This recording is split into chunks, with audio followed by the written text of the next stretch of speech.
नुन यस्तो हेरेको नुनै रहेन रहेछ बट्टामा त अन्त नुन यस्तो ल्याएर खोल्यो नुन ट्याक्कै खोलेर ट्याक्कै गरेर चाहिँ अन्त बट्टामा यस्तो हेरेको नुन सकिएछ बट्टामा अन्त नुन यस्तो ट्याक्कै राखेर चाहिँ नुन खाइदिएको मैले नुन गरेर नुन पनि खानै सकिहालेँ फेरि एकैछिनमा अन्त त्यसलाई अन्त नुन पनि खप्पु काट्नु फ्याँकिरहेको थियो मैले अन्त बिर्को पनि झट्टै लगाइदियो हो लाएर यसो हेरेको दाल पुरा उम्लिन थालेछ नि त यस्तो उम्लिन थाल्यो दाल उम्लिन थालिहाल्यो अन्त दाल उम्लिँदा म चाहिँ अर्को के गरौँ भयो भनेर अन्त साग काट्नु पुऱ्यायो त्यहाँबाट दाल यस्तो नुनहरू लाएर चुक्क बनाइदियो अन्त दालमा यस्तो नुन चाहिँ हालेको नि त दाल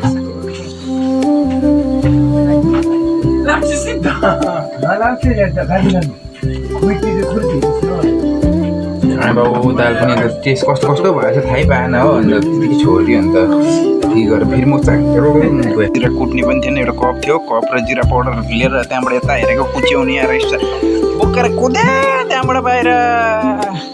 अब त मलाई पनि कालो कालो देख्न थालेछ हो कुन्ताको सेतो मान्छे नि त राति भए त कालो कालो देख्न थालिहालेछ हो गाइस त्यहाँ कुट्दैन केही देख्दैन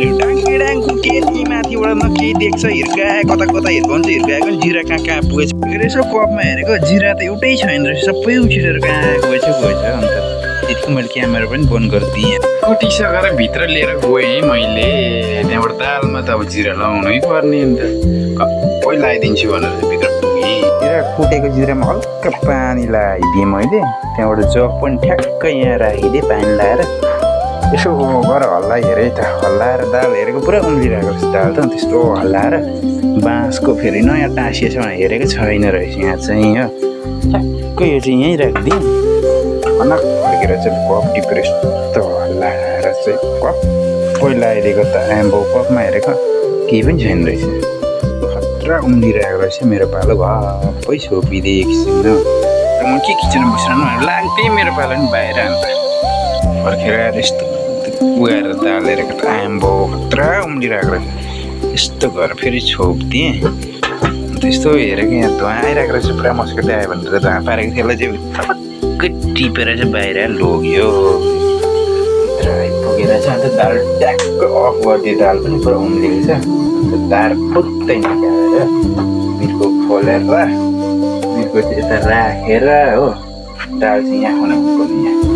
दाल चाहिँ सबै खन्याएर अन्त यहाँ फेरि अर्को सब्जी पकाउनु पर्यो अन्त त्यसको हेरेर चाहिँ दाल चाहिँ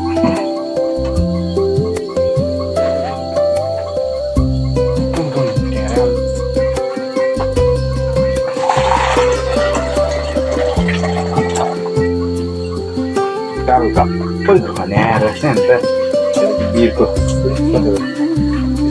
रहेछ बिर्को पनि सबै थन्ने स्पुन पनि यता फ्याइदिएँ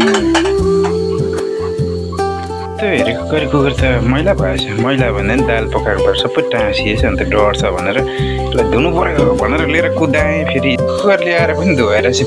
फेरि साग टाँसी बनाउनु पऱ्यो भनेर प्याज टमेटो लगाइदिएँ फर्स्टमा तेल पनि केही लगाइदिएन त्यसको पछाडि चाहिँ त्यहाँबाट साग माथिबाट लगाइदिन्छु भनेर साग लाउँदिनँ होइन सागै लगाइदिन्छु भनेर फेरि सागै लगाइदिएँ माथिबाट डाइरेक्ट तेल चाहिँ नलाइकन डाइरेक्ट प्याज टमेटो लगाएर साग लगाएर त्यहाँबाट सागबाट त पानी निस्किन्छ त्यहाँबाट एकछिन छोपिदिन्छु भनेर चाहिँ खप्पै लगाइदिएँ साग रासी बनाउनुको लागि खप्पै फ्याँकेर चाहिँ बोललाई ठ्याक्कै यता फ्याँकिराख्दिएँ एक फन्का घुमेको फेरि यहाँ साथीले कुकरको बिर्को धोएर लिएर आयो बिर्को होइन हौ ढकनी ला सबै थुनिदिएँ यसले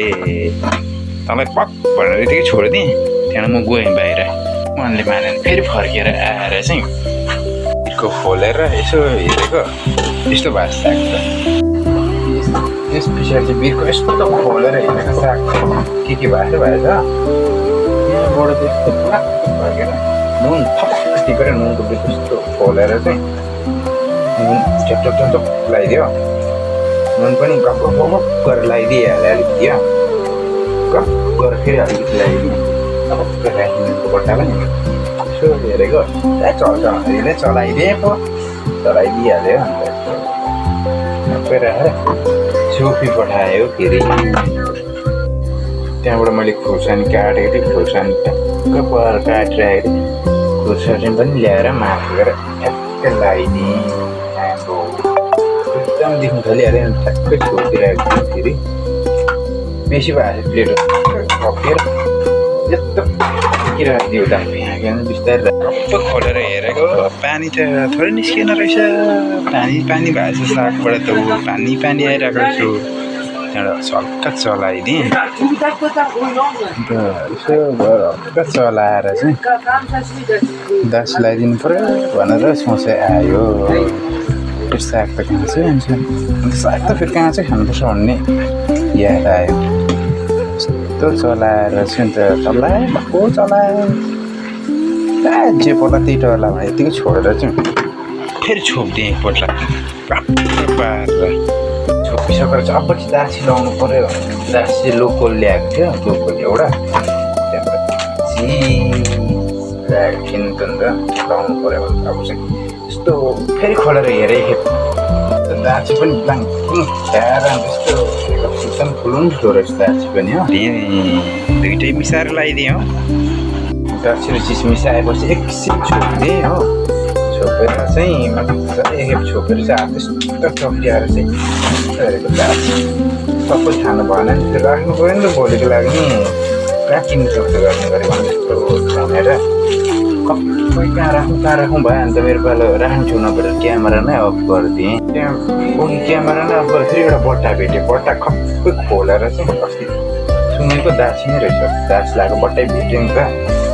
टक्कै दासी निकालेर चाहिँ सबै लाएर डङ अरे फेरि प्लास्टिक डल्लो पार्के त्यहाँबाट चाहिँ के गरौँ त क्यामेरा नै अफ गरेँ त्यहाँबाट यत्रो बेर खराए फोनमा खेल्दै यताउता के भन्दा पनि त्यस्तो भात हेरेको त भातै चलाएकै छैन रहेछ फेरि यसो हेरेको भात त चलाएकै छैन रहेछ फेरि मेरो पालो क्यामेरा झ्याप्पै अन्त भात पनि चप्पै चलाएर अन्त फेरि यस्तो देखाइदिएँ एम्बो भात पनि एकदम फेरि हाम्रो बासमती राइस भन्नु पनि नमिल्ने आर्मीको राइस थियो होइन त्यही पकाएर एकदम रेडी भइहाल्यो हो ठ्याक्कै सब्जीहरूको सब्जी यस्तो भएछ फेरि हो अब पछि चलाइदिन्छु भनेर सोचेर आयो त्यस पछाडि यस्तो हेरेको साग दाजी जस्तै एकदम भएछ एम्बो साग चाहिँ एम्बो साग र खोर्सानी एकदम भएछ ल त्यहाँबाट सब्जी चाहिँ यस्तो चाहिँ त्यो लास्टमा चाहिँ दाल भात साग एम्बो एकदम स्पेसियल एम्बो खतरा भएछ यस्तो ल